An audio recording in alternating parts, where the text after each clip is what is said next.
This is KCBD News Channel 11's Daybreak Today. Now at 6, the Lubbock City Council wants to inform you about changes to expect when we transition to a new electric market. Plus, we now know what caused the fire and explosion at a dairy farm in the area, in the West Texas area. We'll talk about that. And the clock is ticking for lawmakers to come up with a solution to the government debt ceiling, why the discussions are still at a stalemate. But first, I want to say good morning to you. Thanks so much for joining us. I'm Angie Wynn. Steve Devine and Michael Cantu are in as well, keeping you in the know on a Tuesday morning. Michael, good morning. What do you have for us? Good morning, Angie. We're checking in on the Russian president today as he makes 2 unannounced visits in the Ukrainian region, and we have the details on some missing U.S. citizens. We'll tell you who have not been seen in the last 2 weeks, but for now, let's turn to Steve, get a check of today's forecast. Good morning, Steve. Good morning. Weather-wise here locally, pretty quiet. Last night, late yesterday, we had a few storms as expected, very isolated in the area. None of the rain that we had made it into any of the rain gauges we have access to. We did get some pretty gusty winds, especially up around the Dimmitt, Friona area, Muleshoe too. But this morning, it is quiet. No radar echoes this morning. It's down to 48 degrees at the airport outside of Levelland. That's our chilliest spot. Lubbock Airport is 56 degrees, but we still have upper 50s. Snyder, the Seminole area, temperatures will climb into the 80s this afternoon. Mid and upper 80s will be common. Lubbock will hit the upper 80s. A little bit of cloud cover mainly this morning. Sunny skies, again dry conditions and breezy, 10 to 20 miles per hour. Slight chance our eastern areas could see a few storms coming up today. Now tomorrow, likely even warmer. After that, some cooler weather. I'll be back to update you. Okay. Sounds good. Thank you so much, Steve. Now this morning, the Russian President Vladimir Putin is in Ukraine visiting troops. We'll check in now with Michael Cantu at the News Now desk. What's the latest, Michael? Yeah, right now he's saying this is going to be a short trip, just checking in on forces in the Kherson region. Now, sources say this is taking part in the country that Russia is currently occupying. He made 2 stops in the region already. This is video as he was getting off a helicopter early this morning while on this surprise visit. He's speaking with Russian commanders in charge of the situation there. Mind you, last month Putin made a visit to Crimea and the Ukrainian city of Mariupol as well. Angie?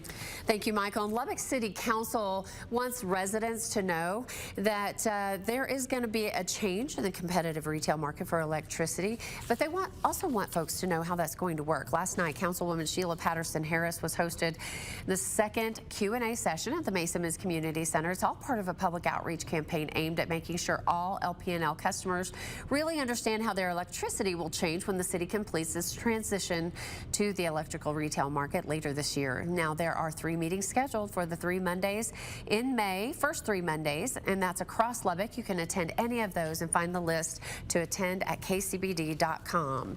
And Lubbock police need your help this morning in finding the suspect in a robbery. What we know so far is this man here is accused of robbing a store on March 30th. This was near 34th Street and I-27. Police say he left without paying for items he picked up inside. Now they're looking for an Hispanic man in his 20s, about 6 feet tall, weighing about 160 to 180 pounds. If you know anything about this, you can call in your tips anonymously, and that number is online. Well, state fire investigators have now released new information, and they've determined the fire and explosion at the South Fork Dairy plant near Dimmitt was not intentional. The Castro County Sheriff's Office announced state investigators ruled the fire and explosion accidental, not a terrorist attack to disrupt any dairy supply. The report found the fire was the result of equipment failure. Now, due to the size of the fire and the number of cattle killed, which was about 18,000 head of cattle, there will be a more in-depth investigation. The woman who was critically injured in that explosion last week is now in serious condition. And talks are happening this morning revolving around the debt ceiling, and we're looking into that. Republican leaders rather, in the White House, the Biden administration, is actually still at odds in the matter, and the deadline to that solution is inching a little bit closer. John Lawrence reports. Republican leaders in the House say the U.S. has more than 31 trillion reasons to tighten the purse strings. Our national debt is too high. Far too high. And the problem is getting worse, not better.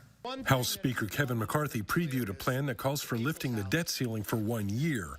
It'll contain spending cuts and revenue raisers that he says will limit Washington spending, save taxpayers money, and grow the economy. President Biden has maxed out the nation's credit card. He's done it by reckless spending. And here we're going to be rolling out a plan to address that problem. The White House blasted House Republicans in a tweet saying they're, quote, holding the economy hostage by using the debt ceiling as a way to trigger spending cuts. I'll be blunt. If Speaker McCarthy continues in this direction, we are headed to default. During an appearance on Fox News Monday, McCarthy wouldn't say if he had enough votes in the narrowly divided chamber to raise the debt limit. Now, while there's no official date as for when the U.S. could possibly default if the debt ceiling isn't boosted, officials say it could happen within months. Republicans should work with Democrats in good faith to avoid default together, just as we did under President Trump, just as what President Reagan talked about. No blackmail, no brinksmanship, no default. I'm John Lawrence reporting. Right now, Mexico's Navy says it is searching for 3 missing U.S. citizens. The 3 were sailing near Mazatlan. Last heard from 2 weeks ago. The 3 have been identified as Carrie O'Brien, Frank O'Brien, and William Gross. Is the only photo of the 2, though, that we have at this moment. Right now, the Navy is using boats and airplanes to search the area off the coast. Coast Guard says they were planning on stopping for supplies near Cabo San Lucas, but never made it. Angie? Thank you, Michael. In Central Texas, it is the 2nd day of testimony in the murder trial of an MMA fighter. Here's what we know so far. Cedric Marks is accused of killing his ex-girlfriend, Jenna Scott. Also, her friend, Michael Swearington. Investigators found their bodies in a shallow grave near Tulsa in January of 2019. About 2 weeks after they were found, Marks briefly escaped from a prison transport van near Houston and was captured the very next day. He has since been charged for a 3rd murder of a woman in Bloomington, Minnesota. And authorities say they encountered more migrants crossing the U.S. southern border in March than the previous month. Released new data from U.S. Customs and Border Protection shows authorities had 162,000 encounters just last month. That's 25% more encounters than in February, but down 23% from a year ago. Officials pointed out that they are still relying on Title 42 in securing the border, and that, of course, is a pandemic-era policy set to expire this May. Time now to check in with Steve Devine. He has a look at today's forecast and what are folks waking up to right now. Good morning, Steve. Good morning. Pretty calm conditions for most of us. Most of us right now in the 50s following that warmth yesterday. Lubbock yesterday hit 82 degrees, 6 degrees above the average for the date. That's 76. Far cry from the record, though. Yesterday's record high, the record high for the date back in 1925, Lubbock hit 94 degrees. Record high for today, 96 degrees. That was recorded on this date back in 1987. So we're looking at dry conditions here this morning. By the way, no measurable rainfall reported yesterday with those very isolated storms in the area. Some gusty winds, though. Right now, winds are just under 10 miles per hour, 56 degrees with a clear sky here in Lubbock. Plainview Airport currently is 53. Breeze the same right now, just 9 miles per hour. As we go through the day, though, the breeze does pick up pretty quickly this morning, 10 to 20, and then for most of us, about 10 to 20 with gusts near 30. Now, you'll see the winds a little bit stronger at times over the eastern part of the viewing area. Notice the wind direction here, that west and southwest component here, but late in the day, you'll see still a south-southeasterly component out here. This is the dry line advancing eastward, and this will provide some lift as it encounters some moisture to the east, just enough to bring at least a chance of storms to the area just off the Cap Rock, mainly the eastern part of the viewing area late today. Now, those storms again could produce some strong gusty winds, perhaps some hail up to 3/4, maybe 1 inch in diameter. Otherwise, though, we're looking at a lot of sunshine. 89 degrees, the high temperature here today. Coming up in a few minutes, though, we'll take a look at, well, a warmer day and then some cooler days that will be followed. Sounds good. Thank you, Steve. Still to come on Daybreak today, local chefs are getting ready for a showdown at the Jones. We'll talk about the competition happening this week. Plus, meeting a friendship teacher this morning who's been recognized for using Star Wars to teach her students. We'll be right back. You're watching Daybreak today on News Channel 11.